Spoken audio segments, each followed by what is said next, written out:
aussi, tu as apporté une notion, tu dis je suis éducateur avant d'être coach. Tu formes des hommes avant de former vraiment des basketteurs professionnels. Ça, c'est une phrase que je dis souvent et c'est vrai. Aujourd'hui, moi, ce qui m'anime et ce qui me fait kiffer ce que je fais, c'est parce que je guide des gens. Donc, j'aurais pu très bien être éduxp. Quand je dis éducateur, c'est parce que notre rôle à nous, cette phrase qui est de former des hommes de haut niveau et des joueurs de haut niveau, c'est qu'aujourd'hui, on doit éduquer le jeune joueur et le jeune enfant à avoir une certaine autonomie pour pouvoir être prêt au moment où l'opportunité se présente. Donc, moi, j'éduque en fait mes joueurs sur l'aspect basket à avoir une discipline que demande le haut niveau. Parce qu'aujourd'hui, je suis là pour éduquer et amener des compétences à des gens, que ce soit sur le plan basket ou sur le plan humain. On sait qu'aujourd'hui, le sport, c'est rempli de stats. Quelle importance tu leur donnes, que ça soit au niveau des joueurs, de ta détection, de ta sélection, mais aussi de ta préparation des futurs matchs de tes joueurs? Alors, sur ma détection, j'en accorde aucune. Pour moi, c'est factuel, c'est selon un contexte, selon un cadre. Et aujourd'hui, des stats une année ne sont pas les mêmes l'année d'après. Il ne faut pas que ça soit une fin en soi, en fait. Tu joues pas pour tes stats. Tes stats doivent te donner une indication dans ce que tu fais, dans le profil du joueur que tu es en train de te développer. On peut challenger au niveau des stats. Un joueur qui est adroit, mais qui n'a pas confiance, tu peux le challenger en disant il faut que tu prennes 5-6 tirs par match. Tu es obligé de tenter un match pour pouvoir développer ta compétence. Et ben voilà, à la fin, tu regardes, t'as vu, t'as pris que 2 tirs. Puis après, on regarde à la vidéo. T'as bien fait de prendre que 2 tirs parce que t'étais 2 bons tirs. Les autres étaient fermés. Donc ces 2 bons tirs, c'est comme si t'en avais pris 5. Mais moi, aujourd'hui encore, je peux pas me baser sur des stats alors que je sais très bien que les joueurs que je vais recruter sont pas prêts à jouer. Je peux pas leur demander d'être performants. Là, aujourd'hui, la performance, elle est dans le travail. Il y a des parents qui poussent derrière les enfants. Comment tu gères ça et comment eux, les jeunes, comment ils gèrent la distance avec les parents ou la relation avec les parents et pareil au niveau du centre de formation? Alors, encore une fois, il y a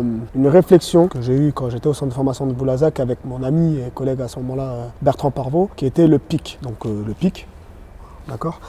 Donc PIC, ça veut dire plaisir, intensité, concentration. Donc c'était les choses les plus importantes que devaient avoir les joueurs au centre de formation. Aujourd'hui, si on n'avait pas de plaisir, pas d'intensité, pas de concentration, on ne pouvait pas travailler. Et ça avait pris une ampleur telle que le jour de match, quand on n'était pas dans l'intensité, tout ça, le banc disait pic, pic, pic, pic.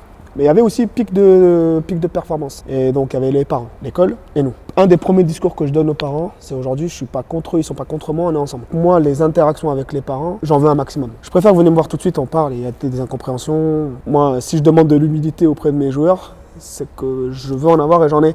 Donc s'il y a des choses que vous me dites et je me rends compte qu'en fait j'ai déconné, et en étant parent, moi, je sais très bien qu'on n'est pas là pour nuire à nos enfants. On agit de manière bizarre parce qu'on ne sait pas comment faire. Donc à partir de ce constat-là, moi, le regard que j'ai vis-à-vis des parents, il est plutôt empathique. Et donc on va discuter, on va dédramatiser certaines choses. Par exemple, l'exigence de la performance chez les jeunes joueurs, parce que ça empêche le joueur à vouloir faire des erreurs. Et donc du coup, expliquer aux parents que moi, j'évalue pas les performances. Si je sais que ce joueur-là a des difficultés à défendre, parce que latéralement, il ne peut pas se déplacer. Je ne peux pas juste te dire, il ne peut pas défendre. Qu'est-ce qu'on met en place derrière pour pouvoir l'aider? Et dans l'accompagnement, dire, mais moi, ça ne me pose pas un problème que tu perds ton duel aujourd'hui. Ce qui me pose problème, c'est que tu fais tout pour l'éviter, ce duel-là, et que tu ne le travailles jamais pour progresser. Perds ton duel maintenant. Et c'est ce que j'explique aux parents. Et les parents, quand ils voient leur enfant perdre le duel, non. Si tu perds ton duel parce que tu es dans les attitudes et dans les postures, tu vas rester sur le terrain. Si tu défends pas parce que tu veux te protéger et que tu as peur de montrer que tu n'es pas capable de défendre, tu n'es pas dans l'humilité, tu n'acceptes pas ce qui se passe. Je comprends, c'est leur enfant aussi et on est ensemble et c'est important, même s'il ne faut pas être omniprésent, mais ni l'entraîneur, l'éducateur doit être omniprésent, ni les parents. Il faut aussi que l'enfant arrive à développer une autonomie, permettre à ce qu'il prenne conscience de son projet. Et c'est là où on passe des caps. Quand l'enfant et quand le joueur a compris pourquoi il était là et comment il voulait faire, mais il n'a plus besoin de personne. Il y va, il fait. Et en fait, ça prend du sens. Encore une fois, former des hommes. Ouais, c'est à réfléchir, quoi, à poser des questions.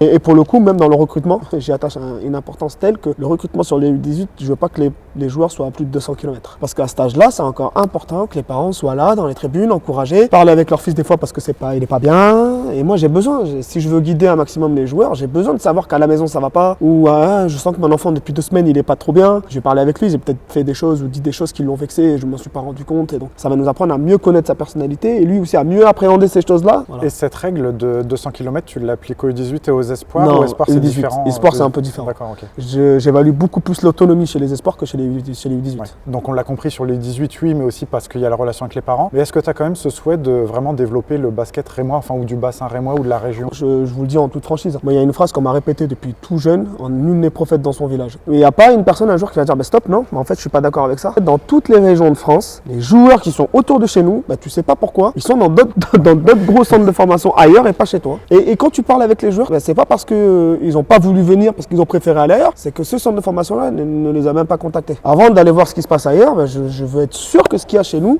tous ceux qui pouvaient sont là. Et à partir de là, moi je suis plus serein et c'est plus logique. Et aujourd'hui, si on veut développer ça, si on veut développer une cohérence et amener à ce que le territoire soit derrière toi, parce que il s'identifie à toi, il faut qu'il y ait des jeunes de chez nous qui arrivent, peu importe le niveau, mais qui viennent et qui représentent le territoire. Pour moi, c'est important. Et est-ce que tu as des joueurs, soit par le passé à Boulazac, Lille ou ici à Champagne Basket, que tu as recrutés en espoir, mais qui sont passés par d'autres étapes avant, comme tu as pu le dire au début? En espoir, c'est ma première année. En U18, j'ai fait que 1 an et demi, mais du coup, j'ai participé à des processus de recrutement de joueurs. Lionel Godou, qui est aujourd'hui un des meilleurs postes 5 français en Pro B, qui sort de nulle part et qui arrive et qui passe les échelons. Dylan Afomama, qui était à Paris et du coup qui arrive en deuxième année cadet France à Boulazac et qui jouait en région. À l'époque, le Valois était à côté, mais il y avait d'autres profils devant lui. Et donc c'est pour ça qu'aujourd'hui, j'aime pas du tout ce discours, en tout cas dans le basket de jeunes, il n'est pas capable de faire ça ou il est très fort là-dedans. Parce qu'on sait très bien qui va évoluer. Ouais, et s'il n'est pas capable de faire ça, il faut savoir pourquoi. Et moi, il y a un processus qui est fondamental dans ma réflexion avec les staffs. C'est ce que j'appelle la cause racine. C'est les 5 pourquoi. Il ne peut pas défendre pourquoi. Parce qu'il ne peut pas se déplacer sur les côtés. Pourquoi? Parce que latéralement, il ne va pas assez vite. Pourquoi? Parce que musculairement, il n'est pas développé.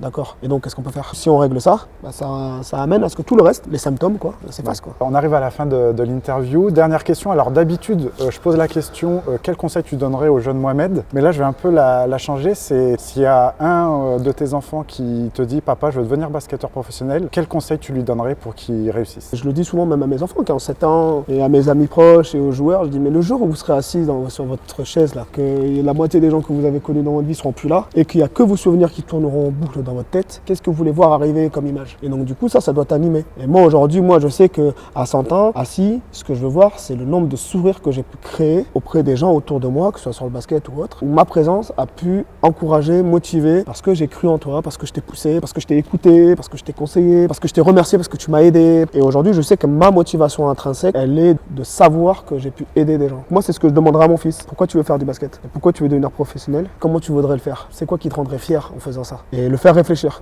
Parce que je sais qu'à partir du moment où il est convaincu de pourquoi il veut le faire et comment il veut le faire, il n'y a plus rien qui peut l'arrêter. Ok, très clair, très clair. Écoute, merci beaucoup Mohamed pour merci le temps à que tu vous. nous as accordé. Merci à vous de l'intérêt. Je te souhaite bonne chance pour la suite du championnat en poule haute et qui sait au trophée du futur. On va suivre les aventures. On verra bien.